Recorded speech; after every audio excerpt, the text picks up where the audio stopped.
A Igreja Aliança em Graça apresenta o verdadeiro Evangelho, a graça de Deus. Com você, o pastor Tiago. Inscreva-se neste canal.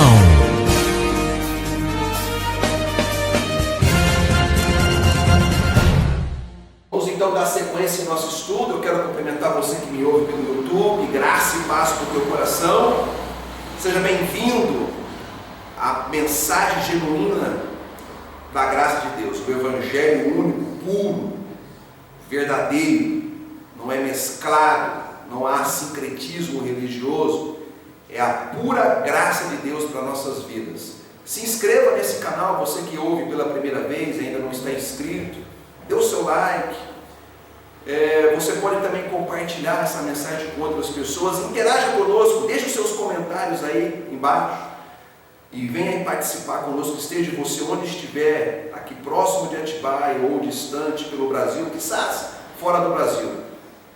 Que Deus possa edificar a tua vida em nome de Jesus. Amém? Vamos então ao estudo bíblico. Estamos já na quinta mensagem no livro de Filipenses, essa epístola paulina, aos nossos irmãos em Filipe, aos Filipenses, parte 5.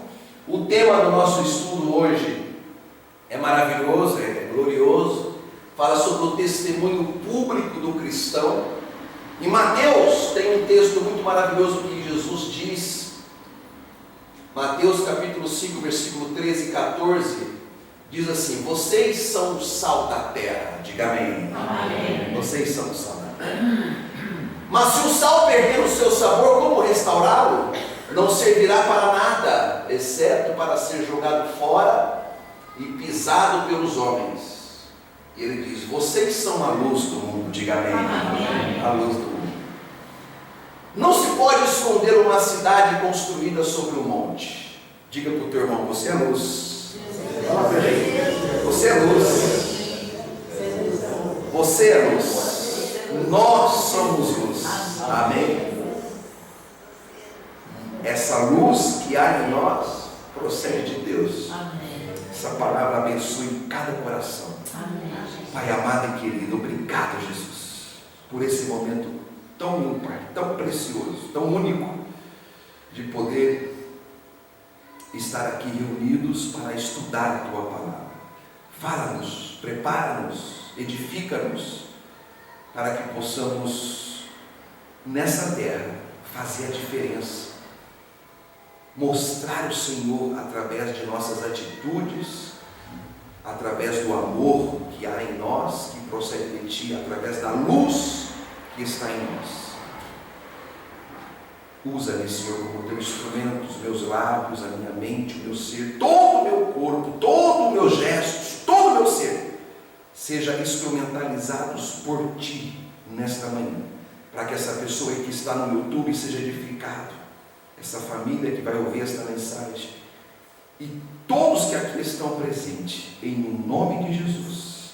Amém e graças a Deus. Santos e preciosos do Senhor. Amém. Mais que vencedores. Amém. Eleitos de Deus. Amém. Amém. Glória a Deus. Bom, o testemunho público do cristão, se é importante ou não, irmãos? Muito importante. E nós, o povo da graça de Deus, o povo que não vive por obras, que não vive por rituais, por cerimoniais, que não vive por sacrifícios religiosos, nós temos um foco central: apresentar Cristo através do nosso testemunho diário, público. Isto é maravilhoso e isto é urgente e necessário. Portanto, o pensamento do nosso estudo nesta manhã é: a maior razão de existirmos na terra é para manifestar a luz de Deus através do nosso viver. Nós já não somos de Deus antes da fundação do mundo? Somos ou não somos? Sim. Desde antes que o mundo fosse formado, nós já não somos e pertencemos a Deus, conforme a palavra do Senhor diz? Então qual é a razão maior de estarmos aqui? A razão maior de estarmos aqui é isso, de manifestar a luz de Deus. Essa luz de Deus é a bondade de Deus, é o amor de Deus, é a força de Deus, é a fé de Deus manifestar aqui na terra.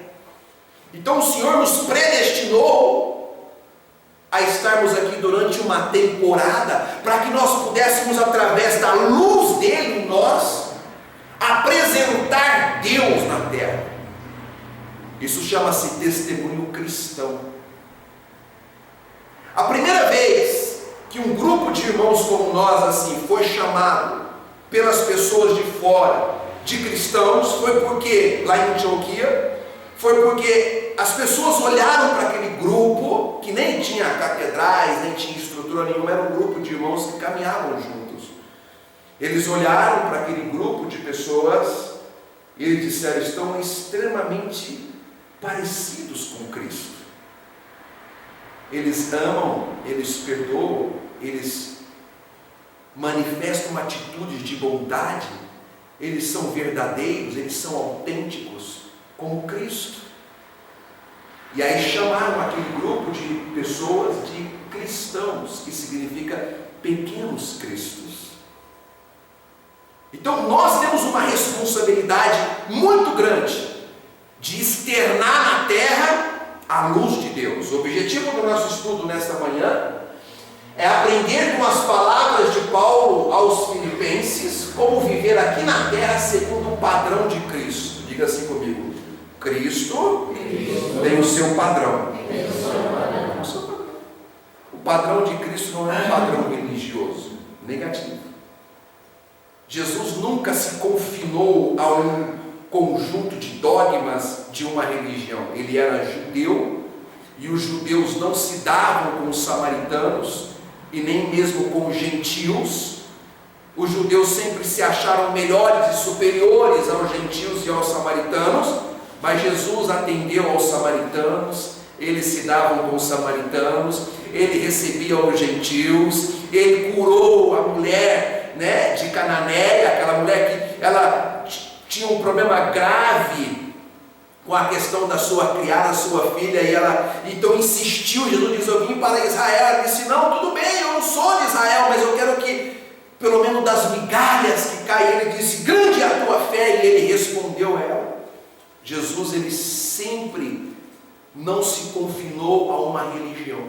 O que você tem encontrado ao longo da caminhada dos evangélicos, principalmente no Brasil? Gente que se acha melhor do que os outros, porque esse frequenta o catolicismo e eu, a igreja evangélica, eu sou melhor do que ele. E isso é verdade, irmãos? Não, na ótica de Deus não é. Não porque eu sou evangélico, ele é espírita, eu vou para o céu e ele vai para o inferno. Porque você é evangélico, você vai para o céu, e porque ele é espírita, ele não vai para o céu. Ou seja, a atribuição do ser salvo está a uma religião e não a Cristo, percebe? E as pessoas passam a viver uma vida, não uma vida segundo os padrões de Cristo. Cristo, ele andou na terra, os 3 anos de ministério dele, amado, ele acolheu o pobre, o miserável, ele atendeu o rico, a prostituta, o publicano, o pecador, ele soube acolher a todas as pessoas por onde ele passava. Então nós vamos aprender nesta manhã sobre como ter um padrão de Cristo, de santidade, de vida com Deus, sabe, de manifestar as atitudes que Cristo teve no que diz respeito ao amor, à bondade, à longanimidade, à paciência. Temos que ser conhecidos lá fora pelas pessoas, não por frequentar o ambiente religioso, mas porque nós somos pessoas segundo o padrão de Cristo. Diga amém. Amém. Diga: eu recebo. Amém. Então segue lá.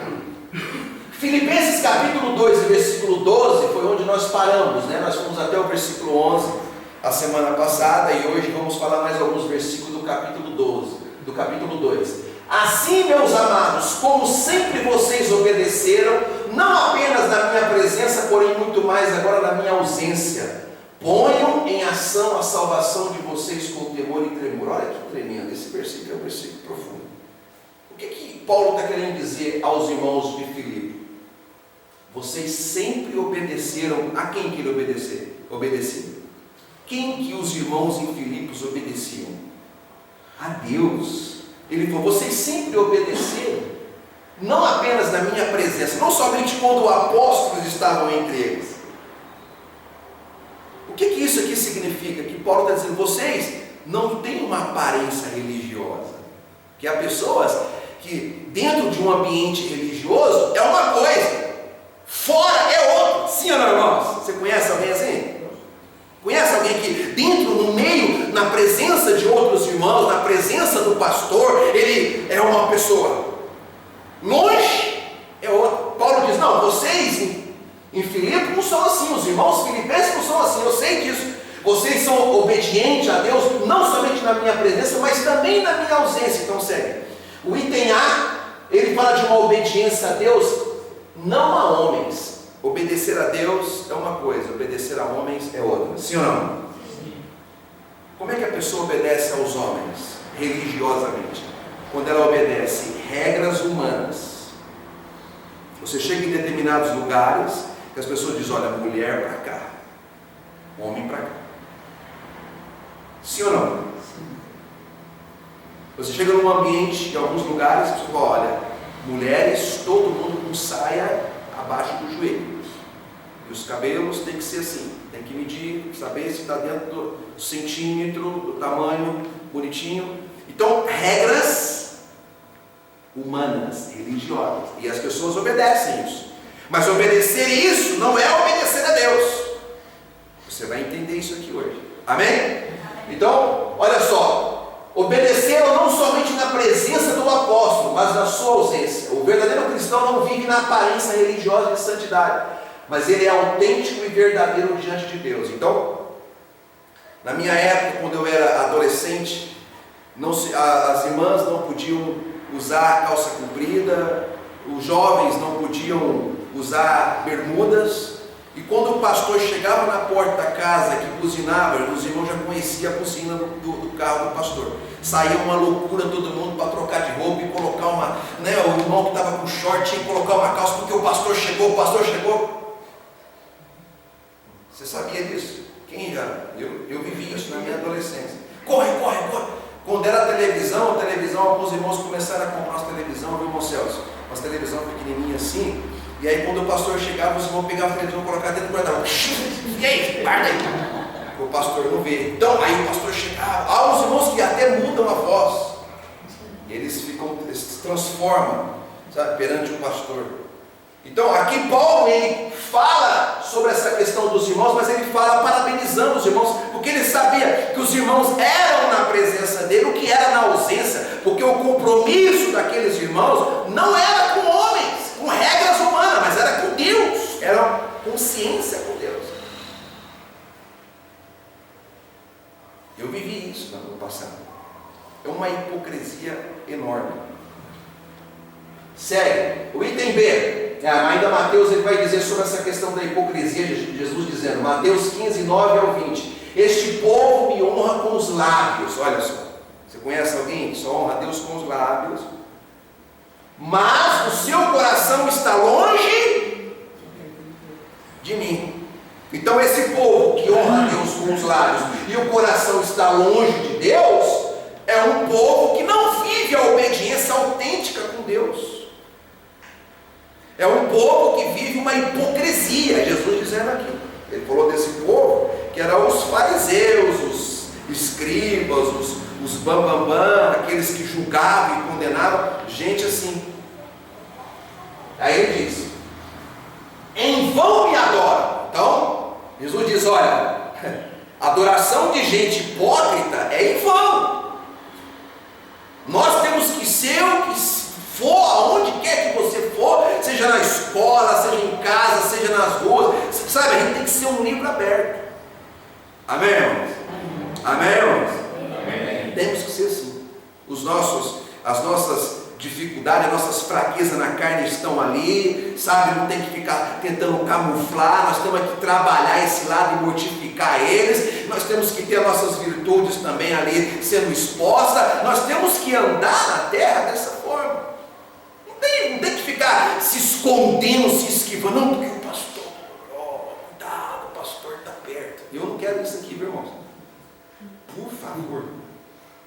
Porque Porque o pastor aqui, ele não é nenhum ser extraterrestre, sabe assim, uma coisa. Não, o pastor é igual a você também fico nervoso, irmão. Também fico triste, também fico desanimado às vezes. Também fico, sabe? Então, eu quero você autêntico.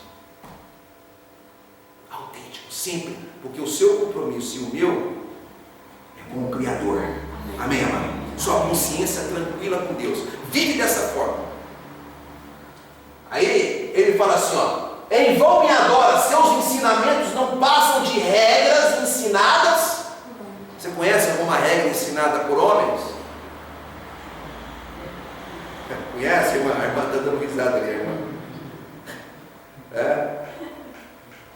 Regras ensinadas por homens. E as pessoas seguem isso achando que está agradando a Deus, irmã Helena. Na minha igreja, olha lá ninguém ora sem véu. Todo mundo, as irmãzinhas, tudo tem que ter. Olha, oração tem que ser só de joelho.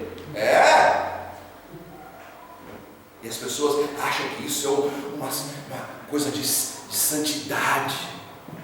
O que entra pela boca não torna um homem impuro. Aqui eu estava discutindo com Jesus sobre lavar as mãos antes de comer, irmãos.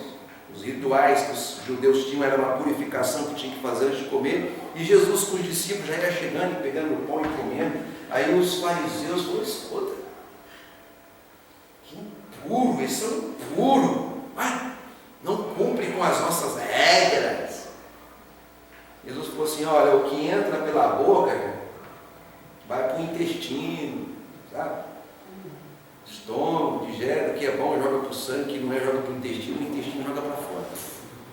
Esse negócio aí. O que contamina o homem é o que sai da boca. Isso sim é impuro. Jesus ele começa a colocar sobre a importância daquilo que sai dos nossos lábios. Porque aquilo que sai dos lábios resulta nos nossos corações e nos nossos pensamentos. Então as regras humanas, religiosas que se criam, você vê, existem centenas de regras humanas. Tem ou não tem, irmãos? Religiosas.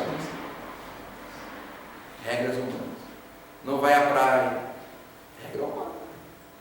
Não vai à praia. Aqui nessa igreja vamos reunir uns irmãos aqui, todo mundo para a praia, tudo junto. Ficar lá um final de semana, irmão Celso. Alugar uma casa, alugar a casa da irmã Edna, que tem lá, nós vamos reunir todo mundo. Vamos ficar lá no final de semana, toda a igreja.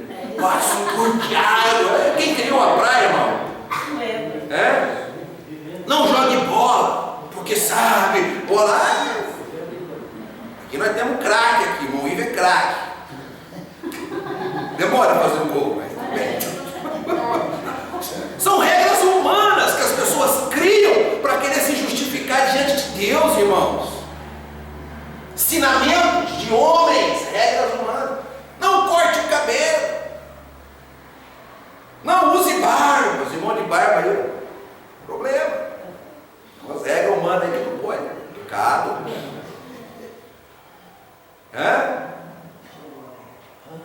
Existiu uma regra, não sei se ainda existe, mas eu soube, eu vi, eu conversei com pessoas de lá, uma regra em que as pessoas não podiam tomar banho nu. Tinha que tomar banho com roupa. Agora você vê, destruiu um monte de casais, porque regras que se interferiam no relacionamento conjugal, você não tem noção, irmão. Isso tudo as pessoas fazem em nome de Deus. E Deus fala: cara, eu não tenho nada a ver com isso. Não mandei ninguém fazer isso. Eu mandei amar, perdoar, ajudar uns aos outros, viver com honestidade, viver correto. Não mandei ninguém fazer esse negócio aí. E as pessoas se tornam presas, escravas dessa situação toda. Sério. Pois do coração saem os maus pensamentos, os homicídios, os adultérios, a imoralidade sexual, os roubos, falsos testemunhos e as calúnias. Então, da onde que sai tudo isso aqui? De dentro. Então, qual é o compromisso de Deus comigo e com você? Lá de dentro da alma. Ele quer transformar o nosso caráter. Ele quer nos moldar segundo a imagem de Cristo. Cristo conversava com as prostitutas de forma gloriosa, e quando ele conversava com elas, elas deixavam toda a imoralidade, toda a prostituição e saía falando para todo mundo o que Jesus tinha feito em suas vidas. Caraca!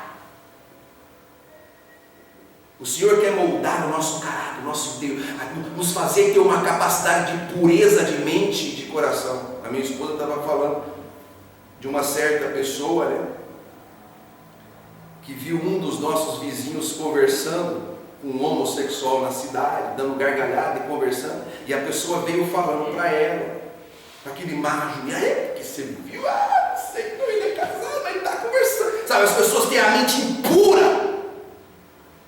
Eu nunca tive problema com os homossexuais, sempre tive amizade com eles, sempre conversei, sempre me respeitaram, e eu sempre tive acesso de forma sábia e inteligente para lançar semente com amor no coração deles, sem impureza, sem ter que julgar, sem ter que fazer. Amado, é o caráter de Cristo em nós. Eu não entendo, mas as pessoas vivem dessa forma. Então é do coração, e é por isso que do coração que procede a vida. O Senhor quer transformar o caráter, a vida, o interior. Segue. O item B daquele versículo 12: coloque em ação a vossa salvação com temor e tremor. Então Paulo ele fala que eles viviam dessa forma, né? Viviam de forma correta, servindo a Deus, não de forma na aparência, mas de forma verdadeira. Na ausência e na presença de Paulo, eles eram os mesmos irmãos. Aí ele fala: agora eu quero que vocês, Paulo os convida a manifestar publicamente, com atitude de temor e tremor, a salvação em Cristo. Isto é, ele os convida a dar testemunho público da vida cristã. Ele então desafia os irmãos e diz: olha, eu quero que vocês coloquem em ação essa salvação que você tem. Ou seja, manifesta publicamente que vocês são o que são em Cristo Jesus. É o que nós estamos fazendo, né, irmãos? Nós estamos fazendo. Aonde a gente passa, a gente deixa um rastro de Cristo ali. Vamos manifestar. Aonde quer que você passe, você tem que deixar a bondade de Deus ali, o amor de Deus, a graça de Deus, a paz de Deus, a harmonia de Deus. Então ele desafia os irmãos a dar um testemunho público daquilo que eles já eram, gente salva verdadeiramente. Segue. Mateus 10, 32, 33, Jesus fala assim: quem, pois, me confessar diante dos homens, e eu também o confessarei diante do meu Pai que está no céu. Mas aquele que me negar diante dos homens, eu também o negarei diante do meu Pai que está no céu. Cristo está desafiando nós a confessá-lo. E confessar significa dar testemunho cristão. Testemunho cristão não é você discutir doutrinas com ninguém. Testemunho cristão não é você exaltar a sua denominação mais do que as outras. Testemunho cristão não é você julgar as pessoas por aquilo que elas estão fazendo na ignorância da sua vida. Não é isso. Quando você faz isso, julgando as pessoas, você está negando a fé, negando a Cristo, porque Cristo não fez isso com ninguém. Sim ou não, irmãos? A todos que vieram a Ele recebeu com amor. Até o seu traidor, que foi Judas, Ele chamou de amigo. Amigo, a que viestes? E o que negou Ele 3 vezes, Ele foi buscá-lo com amor, e o fez um apóstolo, e o fez lá no futuro dar a sua própria vida pelo Evangelho. Então, dar testemunho cristão é ter essa capacidade, amado, de perseguir esses passos do Senhor no amor, na bondade, no perdão a todos que estão ao nosso redor. E quando a gente faz isso, mostrando o amor de Deus, a gente está confessando, está dando testemunho cristão diante dos homens, conforme ele diz, aquele que confessar diante dos homens. E Jesus diz que nos confessa diante da glória de um Pai glorioso e maravilhoso. Sério. Versículo 13: pois é Deus quem efetua em vocês tanto querer quanto realizar, de acordo com a boa vontade dele. Quem é que efetua o querer e o realizar? Deus. Quem é que tem o controle de tudo? Deus. nós somos frutos da soberania de Deus. Se tem vaso de honra, é porque Deus fez assim. Se existe vaso de desonra, porque Deus fez assim. Nós somos resultado da soberania de Deus. Por isso que nós não temos nenhuma missão de julgar ninguém. Fique quieto. Só ama, bondade, acolhe, perdoa, ajude, caminha junto. Só isso. Se você é vaso de honra, como nós somos vaso de honra, foi para isso que Deus nos colocou. Se existem os vasos de desonra, os filhos das trevas, aqueles que foram postos para a perdição, conforme diz a Bíblia, deixe-os, frutos da soberania de Deus. E portanto a glória, a honra, o domínio, o louvor, o poder e o controle é de quem? É dele. Não somos nós que vamos convencer ninguém. Não somos nós que vamos converter ninguém. Somos? Não, irmãos. O Senhor não diz, ide por todo mundo e convertei todo mundo. Ele não disse isso. Ele disse, pregai o Evangelho, amai uns aos outros, perdoai-vos, suportai-vos, alegrai-vos no Senhor. Porque quem vai fazer a obra, e quem está no controle de tudo, e quem é soberano, e quem faz um para vaso de honra e outro para desonra, é Deus. Você consegue viver assim, irmãos? Amém? Essa visão é uma visão libertadora. Quantas vezes, quando eu era adolescente também, na minha juventude, eu ouvi os pregadores da lei ameaçando as pessoas de irem para o inferno se não aceitassem Jesus. Não faz sentido hoje, mais em graça, a gente perguntar quem quer aceitar Jesus. Não faz sentido, porque todos os que são de Deus já são de Deus antes da fundação do mundo, e foram postos e foram feitos vasos de honra, e no momento certo a pessoa confessa, recebe a Cristo e confessa e vive, porque foi feito assim desde antes da fundação do mundo. Não faz sentido você ameaçar a ele. Não faz sentido. Então, essa é uma forma de nós pensarmos para manifestar a soberania de Deus. Sério, olha o que diz em Romanos 11:36, pois dele, por ele e para ele são algumas coisas. São todas as coisas. A ele seja a glória para sempre. Amém. Então, dele, por ele e para ele são todas as coisas. Todas as coisas é o que, irmãos? O vaso de honra está incluso?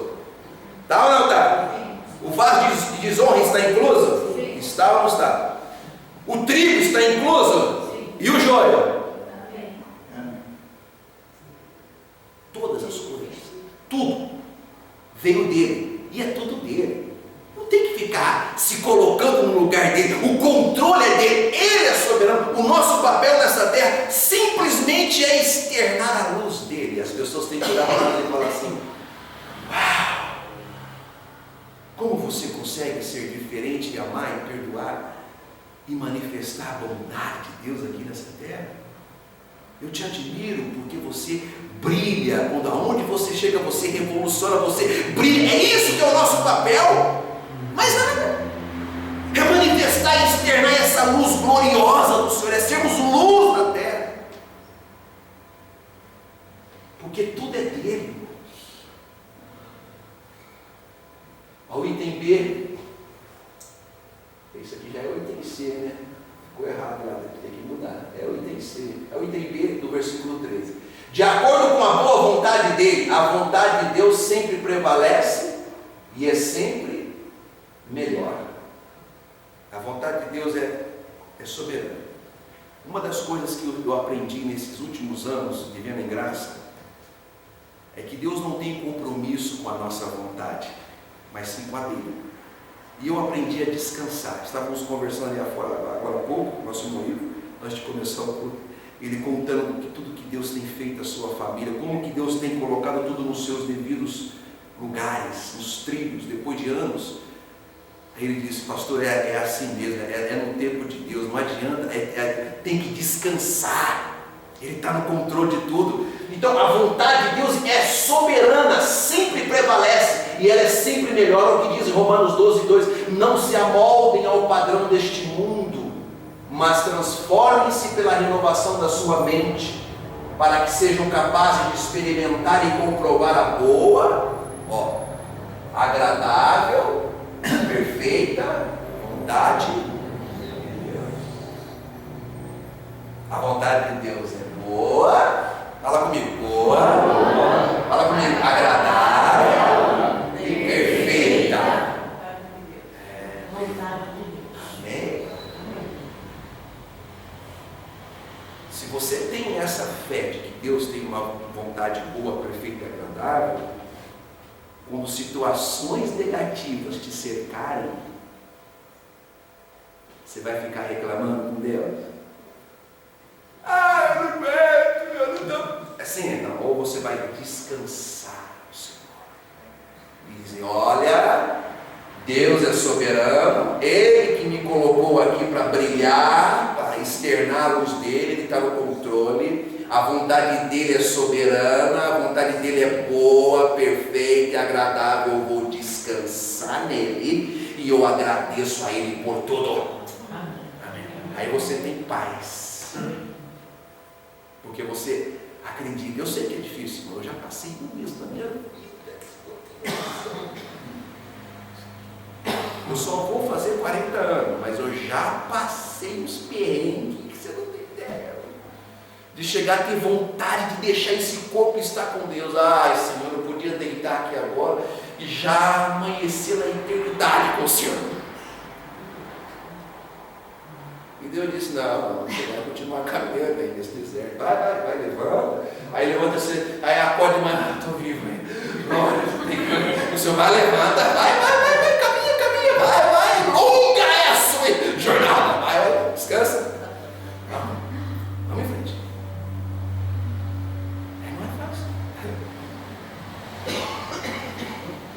Então, de acordo com a boa vontade dele, Paulo fala aos irmãos em Filipos, de acordo com a boa vontade dele, certo? Romanos 9,16: portanto, isso não depende do desejo, do esforço humano, mas da misericórdia, da vontade de Deus.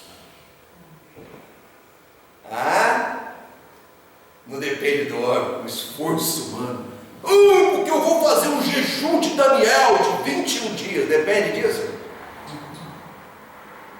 Porque eu vou fazer uma campanha de 7 sexta-feira forte. Campanha, irmãos, depois da política, é o maior negócio que tem para ganhar dinheiro. Aqui no Brasil foi que nem luva. Entrou que foi uma beleza, campanha em corrente. Eu estou com. Só aqui em Atibaia eu já estou há 11 anos combatendo as campanhas correntes. E já me expulsaram da rádio, já me perseguiram, e eu vou continuar combatendo aqui, pelo YouTube agora. Campanha e corrente é o maior negócio financeiro nesse país. Não tem nada a ver com Deus, tem a ver com o sistema financeiro, religioso e político desse país. Então, quando eu entendo que não depende do desejo e do esforço humano, que Deus está no controle, que eu só tenho que acreditar, que eu tenho que descansar, que eu tenho que confessar aquilo que Deus diz a meu respeito, que eu tenho que caminhar sem nunca desistir, e quando eu entendo isso, que eu vou caminhando nessa jornada gloriosa e dizendo: glória a Deus, bendito é o nome do Senhor, o Senhor está no controle, amado, no tempo dele, todas as coisas são colocadas no seu devido lugar, porque Deus é fiel, Ele é fiel, sério. 14, versículo 14: façamos tudo sem murmuração e nem discussões. Isso aqui tem sido um problema entre o povo de Deus. Irmãos, as doutrinas que existem entre o povo de Deus, evangélico no Brasil, eu falo isso porque eu conheço, eu nasci nesse sistema. Eu não falo isso de uma coisa que me falaram. Eu nasci, vim de lá, sofri todas as consequências, as implicações de um sistema que massacra, escraviza, sistema religioso. Todas as doutrinas dentro do sistema religioso, elas geram murmuração e contenda, discussão. Se você pega a doutrina dos batismos, que existe aí no meio evangélico, gera discussão. Uma ala evangélica diz assim: não, o batismo tem que ser por aspersão. Aí fica ela brigou. Outra ala fala: não, tem que ser por imersão. Não, olha, o batismo tem que ser feito adulto.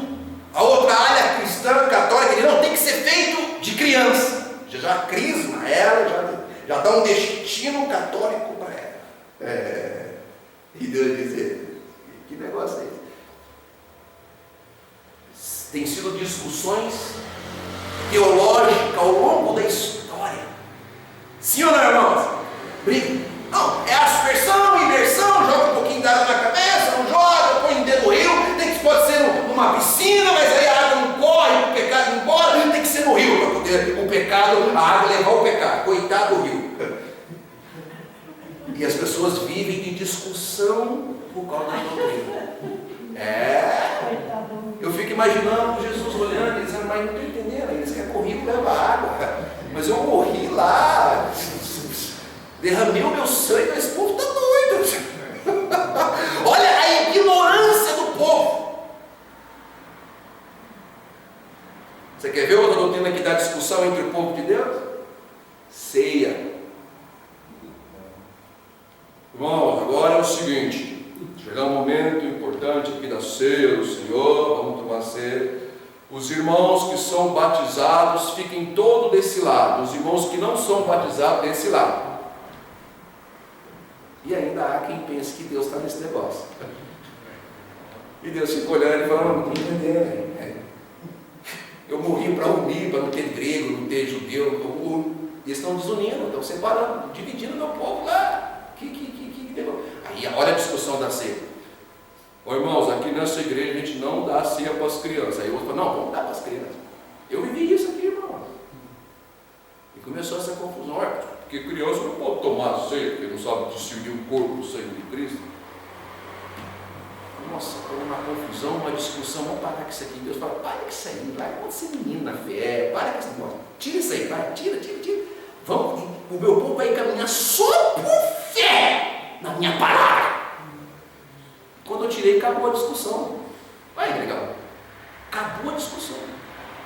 Quando o Senhor nos fez entender que a nossa ceia é o que nós estamos tomando agora, o maná do céu, celestial. Está gostoso ou não está, irmão? Está fortalecendo ou não está? Essa é a nossa ceia. Maná do céu. O Senhor diz: eu sou o pão que desceu do céu. Para que eu vou ficar comendo pãozinho? O pãozinho vai cair no intestino, vai ficar lá, isso aí, vinho também. Então Paulo orienta os irmãos a não se tornarem murmuradores e nem a viverem em contendas, atribuindo esta questão ao testemunho público do cristão. Então você vê, qual é o testemunho público dos evangélicos, dos gospels da vida aí fora, irmãos? Qual tem sido o testemunho público aí? De gente de confusão. Não, eu sou dessa área. Até tem um programa na televisão lá que tem parabólica, que eles colocam lá na HIT, né? Eles colocam lá o Vejam Só. Mas até eu fico. Eles colocam lá um pastor de uma linha teológica reformado e outro pastor da linha teológica pentecostal. E aí o negócio pega. Uma hora de briga. Não, porque aqui diz, porque aqui diz, porque aqui diz, porque aqui diz, porque aqui. E o povo fala: os evangélicos é o maior povo de discussão e de contenda. E murmura, viu? E eles murmuram, julgam um ao outro. Sim ou não, irmãos? Tem sido esse o testemunho público dos evangélicos no meio da sociedade. Então, nós não fomos postos para isso. Nós não podemos murmurar. O que é murmurar, irmãos? Reclamar. Nossa, pastor, está muito frio. Eu não gosto de frio. Eu não sei o que. Está muito calor. Pastor, eu não gosto do calor. Estou derretendo aqui. Pastor, porque está chovendo muito. Eu não... Já viu gente assim? Que reclama de tudo, murmura de tudo, irmãos. Dá glória a Deus. Ainda bem que tem um frio. Daqui a pouquinho vem um calor de novo, vamos desfrutar do frio, do calor, da chuva, da seca. Glória a Deus por tudo. Murmurar. Os irmãos da lei são os maiores murmuradores que existem. Sim ou não? Murmura do pastor, da esposa do pastor. Ei, mamãe minha. Você viu? Ela cantando, não canta direito. Você viu a roupa dela? Não é a roupa dela. Os irmãos da lei vão para a igreja para poder disputar quem está com a roupa melhor. Jovens então, jovens. É ou não é? Fica olhando para a roupinha do irmão. Você viu? Não, dá uma olhada na roupa dele. Não é. Olha o sapato dele, olha o sapato dele. Murmurador. Aí o pastor dá a oportunidade para uma irmãzinha cantar, não dá para outra, mas viu? Aí começa aquela confusão toda. Obreiro, aquele monte de obreiro em cima, assim, tudo a exposição de todos. Né? Aí você ouve um, ouve outro, não ouve o outro, ele está com alguma coisa contra mim. Está pensando em alguma coisa. É uns negócios loucos. Eu vivi tudo isso aí. Você quer ver outra doutrina que divide os irmãos aí da lei, aí, que causa murmuração? Dízimo.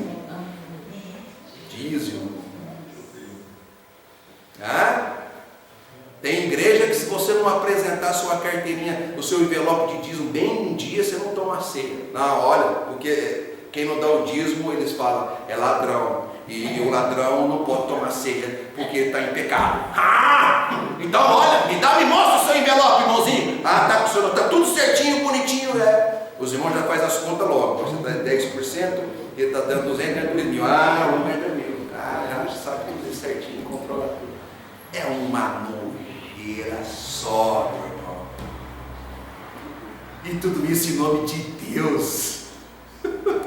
As pessoas invadem a outra, sabe, sem respeito algum, manipulam, controlam as pessoas, sem respeito algum pelo próximo. Jesus mandou respeitar o próximo, mandou amar o próximo. Eles não fazem nada daquilo que Deus mandou fazer, eles fazem exatamente aquilo que o sistema manda fazer. Sério. 1 Coríntios 10:10. E não murmureis como alguns deles murmuraram e foram mortos pelo anjo. Então a murmuração causa destruição, irmão. Você tem visto muitas famílias destruídas no sistema religioso? E eu tenho. Você tem visto muita gente, muitas vidas destruídas aí fora, frequentando religiões, gente que não consegue ter um casamento estável, gente que não consegue ter uma família estável. Por quê? Porque vive de murmuração. Nós não podemos murmurar, meu irmão. Nós lembramos de Deus. Olha, nós não podemos. Dê glória a Deus por tudo. Pastor, você não conhece meu marido. Irmão, por favor. Quem é que escolheu casar com seu marido? Fui eu. Paciência, meu querido. Pastor, você não conhece minha mulher. Se é cri-cri, você não tem noção.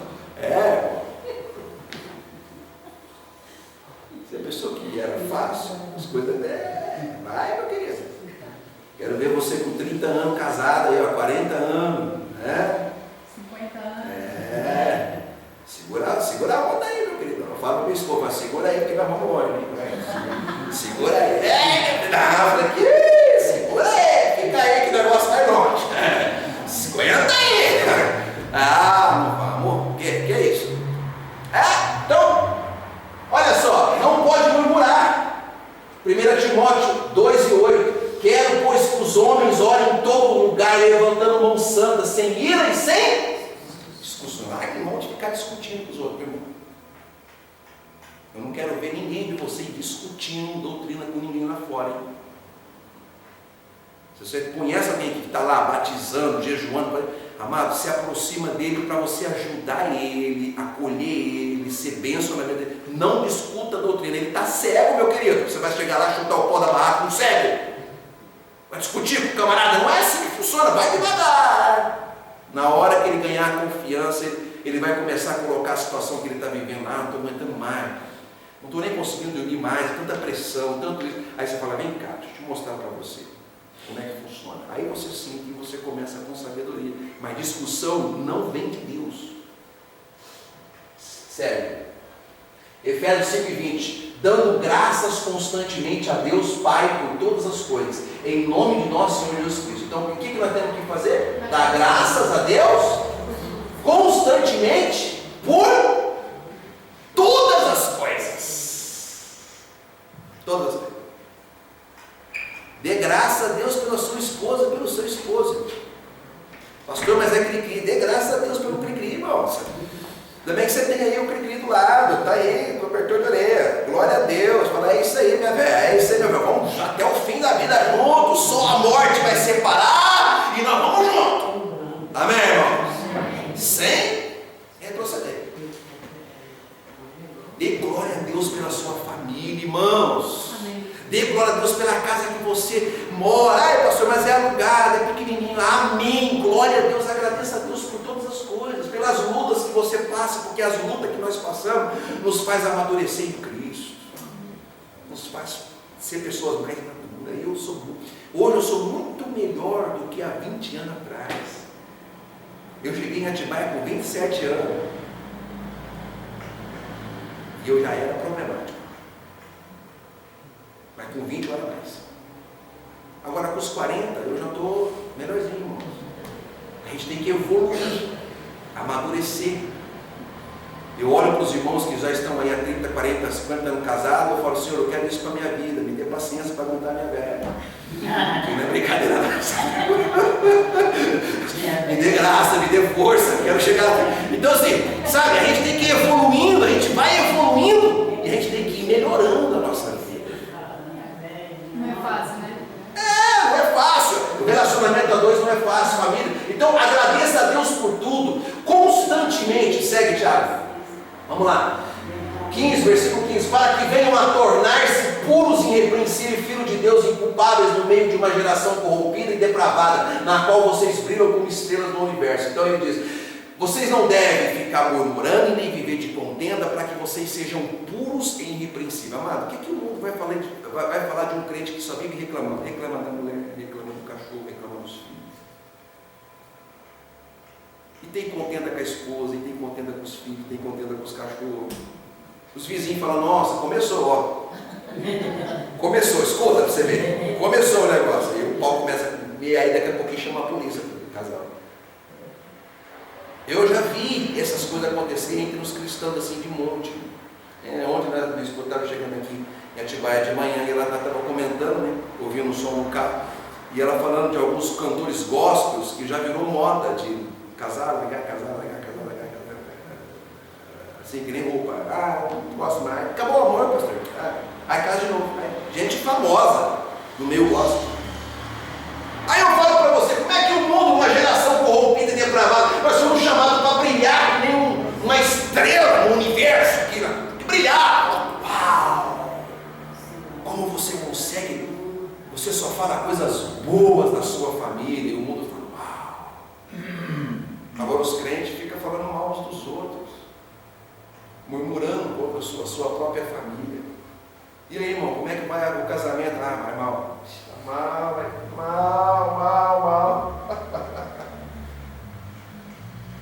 Não, irmão, vai uma bênção. Tem lutas, pastor, tem dificuldade, tem tribulações, mas vai uma bênção, Deus está conosco. Como é que está seu esposo? Mesmo jeito. Não muda, aquele traço não muda. Sabe essas coisas? Então, amado, nós temos que demonstrar para o mundo, numa geração corrompida e depravada que é hoje, nos dias de hoje, nós temos que ser irrepreensíveis, puros, não reclamar, não murmurar, dar um testemunho público daquilo que Deus tem feito em nossa vida. Pastor, você está falando para mim poder ser hipócrita, fingido perante as pessoas? Não é isso. Você tem que, de coração, amar a sua família, amar aquilo que Deus tem colocado na tua vida, no teu trabalho. Você tem que agradecer a Deus. Você tem que ser uma pessoa que expresse esse amor diante de todos. Certo? E tenha puros e irrepreensíveis. Paulo apresenta o nível que cada cristão deve viver publicamente. Puro significa não se misturar com as práticas mundanas de murmurações e contendas. O que as telenovelas ensinam, irmãos? Você falar mal, né? O que a televisão tem ensinado? Você viver de forma depravada, promíscua. Então Paulo diz, eu quero que vocês sejam puros de mente, puro de coração, puro de vida, de atitudes. A gente não pode se moldar conforme o mundo, irmãos. A gente tem que se moldar segundo o padrão de Cristo. Então, puro significa a gente não fazer não ter as práticas mundanas de murmurações e contendas. Irrepreensível significa não tomar atitudes que são dignas de correção. Então, quando que uma pessoa é repreensível? Quando a pessoa tem atitudes de repreensão, de correção. Quando ela é irrepreensível, é quando ela não possui atitude de ser repreendido e de ser corrigido. Se vocês, olha só o que eu vou dizer aqui para todos vocês que estão aqui, para você que está no YouTube, se você ouvir essa palavra que você está ouvindo e sair lá fora e praticar, você se torna uma pessoa irrepreensível. Amém? Porque a graça de Deus nos faz assim. A gente sai lá fora para brilhar. Sério. Efésios 4, 22 a 24. Quanto à antiga maneira de viver, vocês foram ensinados a despir-se do velho homem, que se corrompe por desejos enganosos, a serem renovados no modo de pensar e a revestir-se do novo homem, criado para ser semelhante a Deus em justiça e santidade proveniente da verdade. Então assim, o velho homem ficou para trás. Fala comigo, o velho homem ficou para trás. Acabou. Agora é um novo homem criado em Cristo, na santidade e na justiça. O velho homem se prostituía, agora não se prostitui mais, é fiel. O velho homem mentia, agora não mente mais, agora fala a verdade. O velho homem vivia com lascívias, agora vive na pureza. O velho homem era irado, batia, matava, agora é manso, humilde de coração. Amém. É um novo homem, certo? E tem B, filhos de Deus inculpáveis no meio de uma geração corrompida e depravada. Então, Paulo apresenta cada cristão como filho de Deus que não se mistura com a corrupção e a depravação desta geração. Então, não é que você tem que ser uma pessoa antipática. Ah não, ele é todo promíscuo, eu não vou nem conversar com ele. Não é isso. Você pode conversar com todas as pessoas, mas você não se mistura nas práticas. Sim ou não? Você entende isso? Dá para fazer isso, irmão? Dá ou não? Sim. Não, querido. Dá. Jesus fazia isso. Ele fazia isso. Ele foi na casa de Zaqueu, que era um dos maiores publicanos e ladrões, os discípulos ficou resmungando, Jesus não, Zaqueu. Ele não se misturou com as práticas de Zaqueu, ele pegou Zaqueu pela mão e vem para cá, meu filho. Vem viver aqui a glória de Deus. Dá para fazer isso, irmão. O Espírito de Deus está em nossas vidas. Eu não preciso me misturar com as práticas que esse mundo vive de corrupção. Olha o que diz a palavra do Senhor, Efésios 5:1. Portanto, sejam imitadores de Deus como filhos amados. Acabou. Se eu e você imitar a Deus, como é que Deus é, pastor? Deus olhou para nós do céu, viu aqui na terra todo mundo perdido. E o que ele quis fazer? Ele ficou murmurando? Ficou com contenda, discussão? Não, eu vou salvar meus filhos. Ele veio e nos salvou. Faça isso. O que você tem que fazer pelo próximo é o que Cristo fez por nós. Amar o próximo. Se entregar por ele. Sério. 16, está acabando, irmãos. Só 9 minutos. Retendo firmemente a palavra da vida, assim no dia de Cristo, eu me orgulharei de não ter corrido nem me esforçado inutilmente. Paulo diz, retendo firmemente a palavra da vida. Aqui Paulo exorta os irmãos a absorver com firmeza a palavra da vida e da graça. Isso significa não se deixar desviar da verdade do evangelho. É coisa triste, irmão, é quando as pessoas ouvem e não praticam. Você conhece alguém assim? É duro, irmãos. É difícil isso. Então, reter firmemente a palavra é praticar essa palavra, é guardar essa palavra no coração, é viver ela no dia a dia, sério.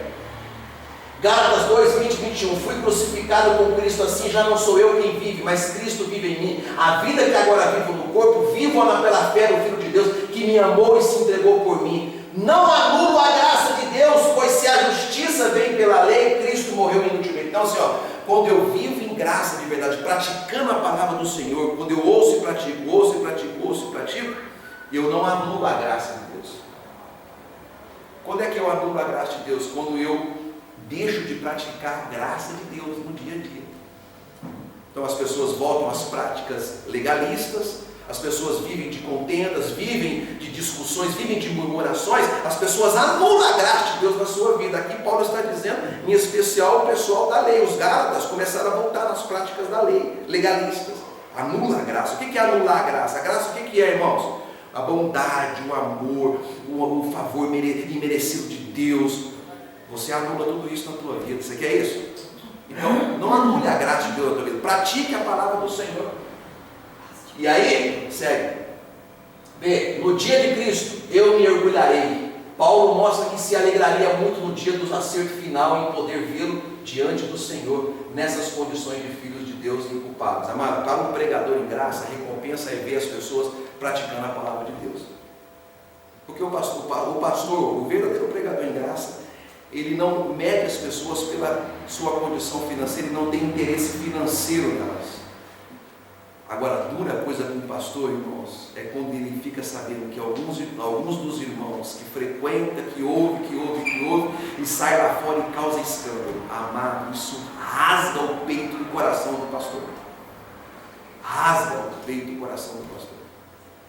Então Paulo está dizendo assim, eu quero me orgulhar de vocês, eu quero me alegrar por vocês viverem um testemunho público. Coisa maravilhosa é quando alguém chega e fala assim, olha, fulano é lá daqui, é lá da sua igreja, né? São essas expressões dele, lá da sua sim, nossa, mas fulano é uma benção, fulano é bondoso, é uma pessoa muito bacana, é honesto, é verdadeiro, é amável, é bondoso.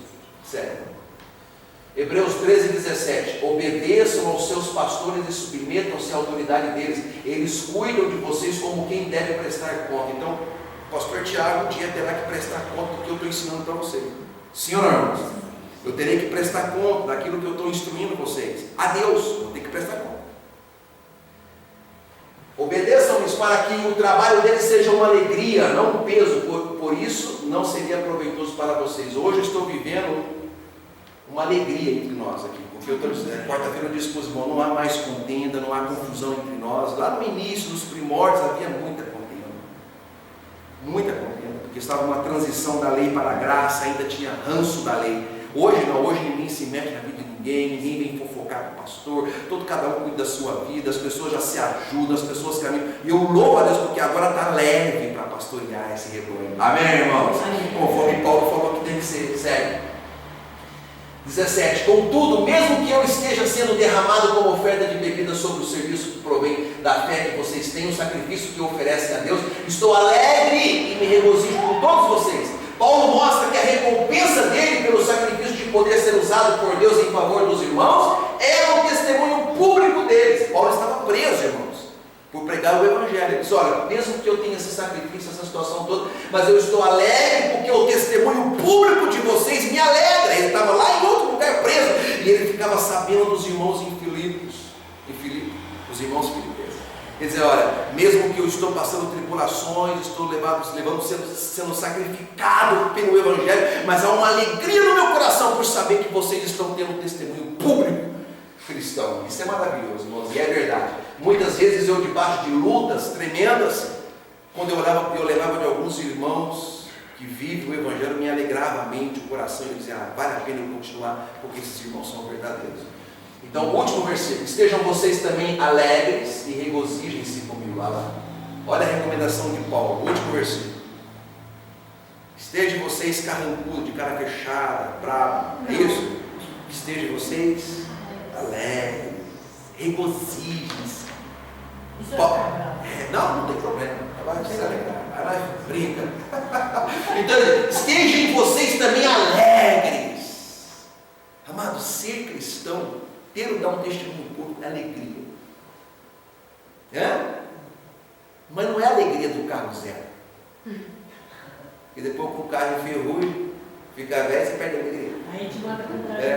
Só se for. Não é a alegria da casa nova. A alegria é da presença do Espírito Santo na tua vida. Nós temos que ser um povo alegre, irmão. Não importa se você anda de carro novo ou velho, de ônibus, a pé, de bicicleta. Seja alegre, irmão. Se é de Deus, regozije-se. A alegria de Paulo era espiritual e não material, ao ponto de conclamar os irmãos a se alegrarem e se regozijar com ele. eu convido você para se alegrar e se regozijar comigo. Assim seja, assim que o Senhor. Você acabou de assistir a mensagem em graça com o pastor Tiago. Venha participar em uma de nossas reuniões.